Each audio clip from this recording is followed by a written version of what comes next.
अहिंसा परमो धर्म की, आचार्य गुरुवर श्री ज्ञान सागर मुनि महाराज की।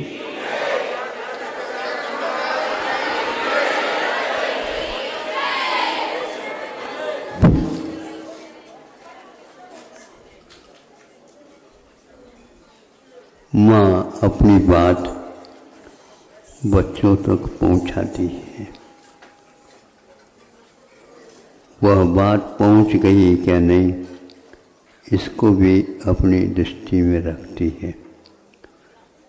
यदि कम मात्रा में पहुँच गई है तो उस मात्रा को भी बढ़ाने का प्रयास करती है। और भी बातें वह हमेशा हमेशा अपने बच्चों के लिए, जो वानप्रस्थ आश्रम में है माँ, किंतु उस नन्हे बच्चों को भी वह इस ढंग से तैयार कर रही है।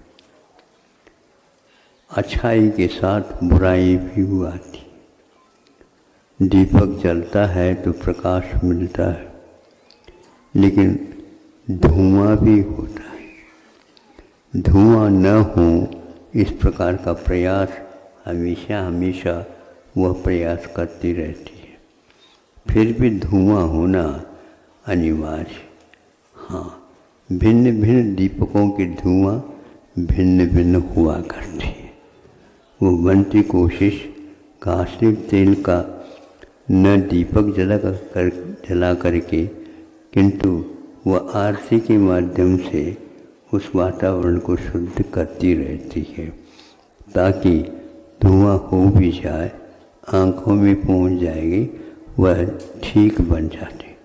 ऑक्सीजन का, प्राणवायु का विस्तार उस कमरे में हो, ये देखा जाता। ये सब बातें उसके विकास के लिए करती रहती। उस समय पर वह मेवा मिठाई भी दिखाती रहती, ताकि वह अन्यत्र कोई चीज़ खा न सके। लेकिन फिर भी बच्चे बहुत होशियार रहते हैं। होशियार तो होना ही चाहिए ना, बोलो, होशियार होना चाहिए। लेकिन जब आप जिस अर्थ में कह रहे हैं, फिर भी बच्चे बहुत होशियार होते हैं। उस होशियारी को भी दूर करने का वो प्रयास करते, और बैठे बैठे अपनी गोद में से बच्चों को नीचे रखे अपने काम करने लगे। फिर इसके उपरांत आकर पुनः बच्चों को देना चाहती थी, तो एकदम दृष्टि में आ गए। क्या आ गई? अब उत्तर मिलेगा। उसी समय पर बच्चा भी होशियार होता है, उसने भी देख ली, माँ ने मुझे देख लिया। अब क्या करें? दोनों ने दोनों को देख लिया। अब वह बिल्कुल घबराने लगा लड़का कि अब क्या होगा, क्या पता होगा तो वही मरम्मत। क्यों हंस रहे हो? मरम्मत जानते हो? उसमें ये है, मरम्मत का अर्थ है मरोमत,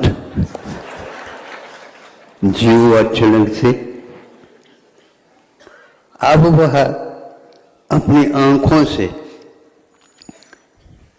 रानी दुर्गावती बन गए। वो घबराने लगा, अब क्या कर, क्या पता।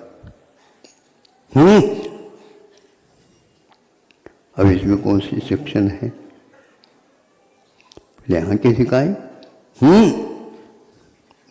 किसी को न देखे हुए वह एकदम थूकता तो वहाँ पर क्या था? मिठाई और कोई खाना नहीं था, किंतु काली मिट्टी थी। सुन रहे हो? मिट्टी खिलाना सिखाती है क्या? नहीं। यह है माँ की विशेषता। यदि नहीं रखता है तो इस प्रकार हमेशा के लिए उसने मिट्टी का त्याग किया। और आप और आप पान में भी मिट्टी खाएंगे। अब पान तो खाना है, लेकिन क्या क्या खाना उसके साथ और सम्मिश्रण क्या होता है ये नहीं पता। हमारे सम्यक दर्शन, हमारे सम्यक ज्ञान और हमारे सम्यक चारित्र में प्रदूषण इस प्रकार फैलते रहते हैं, हमारी निगाह उसमें नहीं जाती। हम उस स्तर पर काम कर रहे होते हैं जहाँ पर संशोधन गौण होता है और इधर उधर की बातें आ जाती हैं।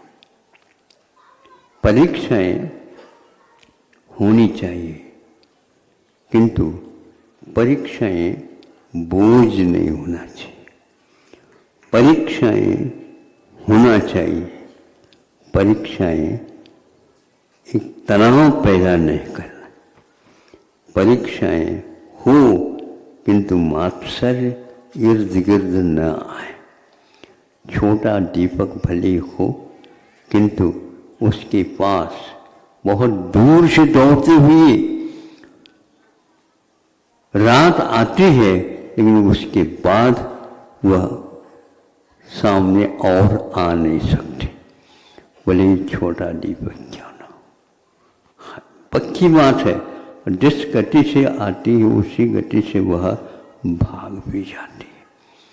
इसी प्रकार हम अपने शिक्षण काल में हम अपने बोध को विकसित कर रहे हैं, उस काल में संशोधित भी करते चले और वह किसी भी प्रकार से दूषित ना हो। प्रकाश के साथ साथ वह आरोग्य का भी ध्यान रखा करते हैं। वह प्रकाश मिल रहा है, सब कुछ मिल रहा, लेकिन यदि आरोग्य के लिए कारण न बन करके रोग के लिए कारण होता है तो वह गलत होता है। इसीलिए कि मूंगफली तेल का दीपक है या आरती है या और कुछ है, किंतु दूषण पैदा करने वाले यदि मान लो तेल का प्रयोग करते हैं, आँखों के ऊपर और डाइजेशन के ऊपर, पाचन शक्ति के ऊपर भी प्रभाव डालते हैं, जो वर्षों के बाद भी चिकित्सा उसकी सफलता नहीं होती है। ये सब आप लोगों की असावधानी है। ज़्यादा तो हम नहीं बताना चाहते, क्योंकि आप और थोड़े से सीख करके आइए, समय को ध्यान में रख करके। मेरे पास घड़ी रखने की अपेक्षा से घड़ी की ओर भी आप अपना ध्यान रखिएगा। मुझे बांधना पड़ेगा, मैं बंधूंगा नहीं, आपके समय से नहीं, मैं अपने समय से ही बंधूंगा। आप भी अपने अपने समय से बांधिए। अहिंसा परमो धर्म की।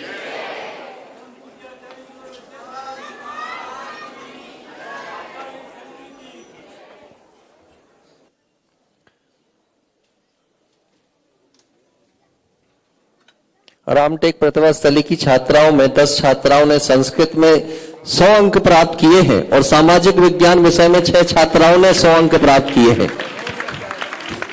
बोले द्वादशांग जन्मानी माता की, आचार्य भगवंत गुरुदेव श्री 108 विद्यासागर जी महामुनि राज की।